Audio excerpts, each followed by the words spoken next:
আসসালামু আলাইকুম। জানাবো নবজাতকের জন্ডিসের কারণ কি এবং লক্ষণ কি। জন্মের পর অনেক শিশুর জন্ডিস দেখা দেয়। সাধারণত জন্মের 24 থেকে 72 ঘন্টার ভিতর অথবা এক সপ্তাহের ভিতরে নবজাতকের রক্তের বিলিরুবিনের পরিমাণ বৃদ্ধি হওয়াকে নবজাতকের জন্ডিস বলা হয়।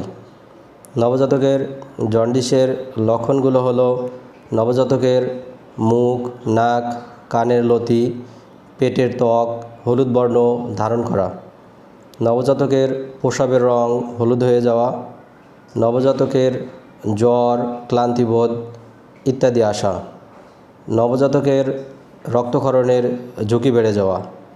এই লক্ষণগুলো হলো নবজাতকের জন্ডিসের লক্ষণ।